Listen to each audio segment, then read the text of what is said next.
Good afternoon. Today I'll be presenting the DECO database, a database developed at MIT to estimate material quantities and embodied carbon of buildings. I'm sorry I can't be with you at the Low Carbon Building Summit of the Carbon Leadership Forum. The good news is that my participation has a zero carbon footprint, as I didn't have to take a flight from Boston to Seattle. This is the outline of my presentation. I'll introduce our lab and the problem statement. I'll briefly go over the literature, and then I'll explain the methodology of our research, and I'll present the preliminary results, which will lead to conclusions. The Building Technology program at MIT combines architecture and engineering. Our lab is the Structural Design Lab and is led by Professor Oxendorf and Professor Muller. We also collaborate closely with other labs, such as the Sustainable Design Lab and the Urban Metabolism Network. Now, the research I'm presenting today does not look at the operational carbon, such as emissions due to heating and lighting, but looks at the rest of the life cycle of a building, the embodied carbon.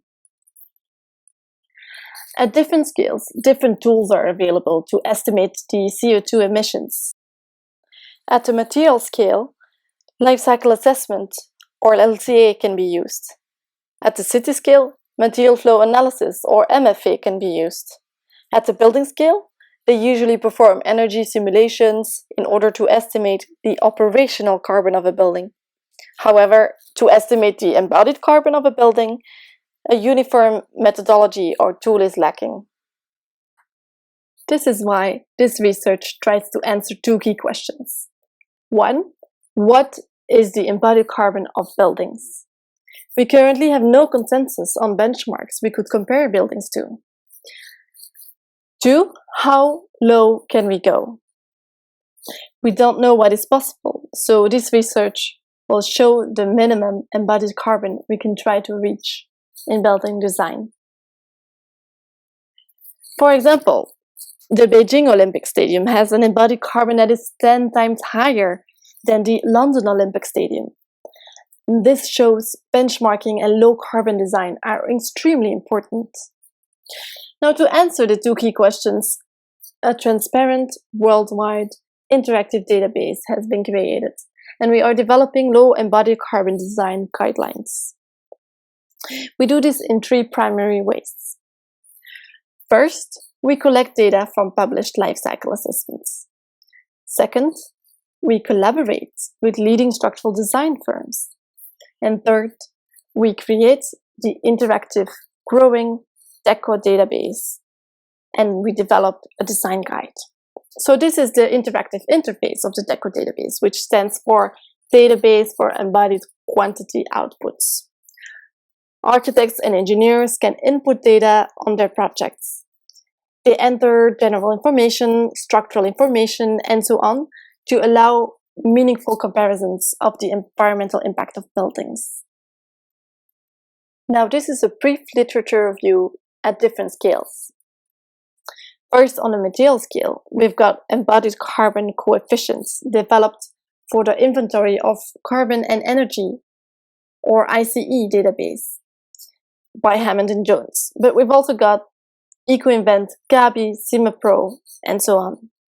On the product scale, Moynihan looked at the utilization ratio of beams in steel structures. On the structural scale, Mueller's tool StructureFit offers structural exploration that can lower material quantities. On the city scale, Kennedy looked at the urban metabolism or greenhouse gas emissions of different cities. However, a consensus is lacking for the embodied carbon on the building scale. Before I dive into the results, this slide illustrates the calculations. The total embodied carbon is the summation of the embodied carbon due to the production and construction, the carbon emitted during maintenance, and the end-of-life carbon. Now, the first step and the main contribution to the embodied carbon is the production and construction, which is what we focus on in this research. This has three components: the embodied carbon of the materials themselves, the carbon emissions due to the transport of the materials to the site, and the carbon emitted during the building erection. The first bit, the material embodied carbon, was calculated with this equation. We multiply the material quantities in kilograms, allowing for waste and breakage, with the embodied carbon coefficients. These coefficients, which are cradle-to-gate coefficients, are calculated with sources such as the ICE database.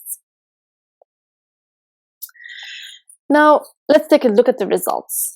As the DECO database has over 260 existing building projects at the moment, we can start plotting the results as ranges.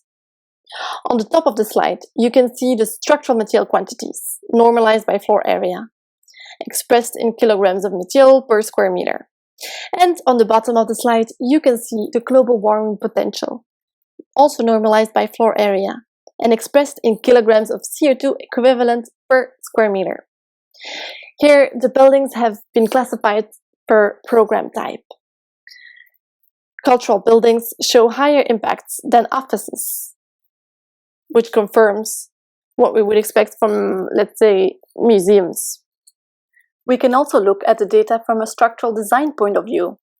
Here, the x-axis shows the main material used in the structural system. Though timber and masonry seem to have a lower impact than steel and concrete, we can't immediately take conclusions out of this, as the error margin also needs to be taken into account. We can also classify the buildings by height or number of floors. We can see that there is a general increase in material quantities with height, but some low-carbon buildings can still have the same kilograms per square meter as skyscrapers. We can also look at the influence of LEED certification on the embodied carbon of buildings. So this graph shows that even platinum buildings are doing worse than non-LEED buildings. So this reflects the fact that LEED hasn't taken into consideration the embodied carbon of structures yet, due to this lack of benchmarks we were talking about.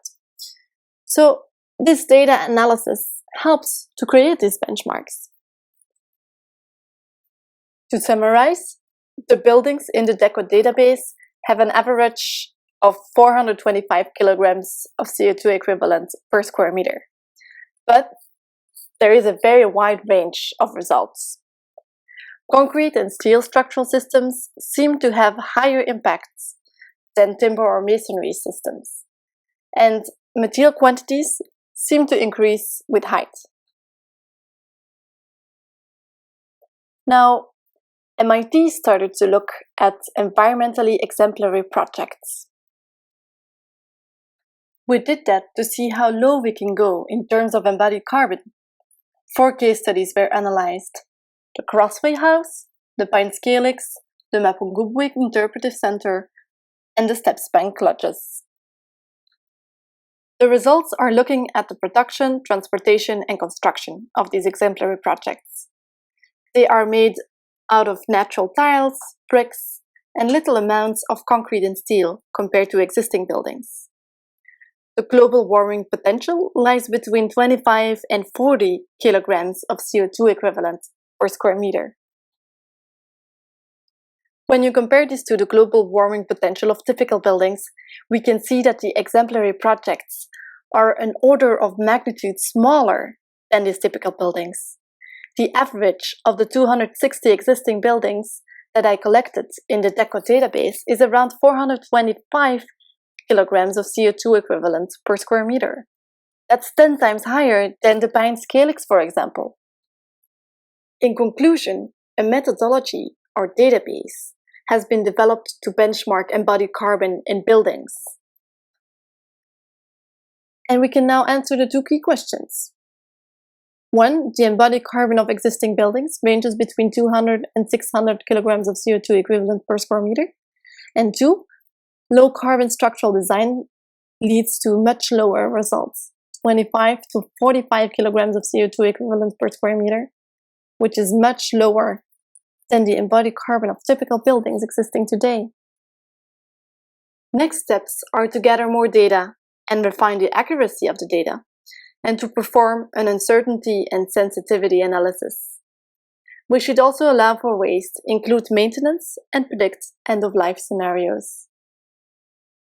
Thank you very much. Don't hesitate to email me with any questions.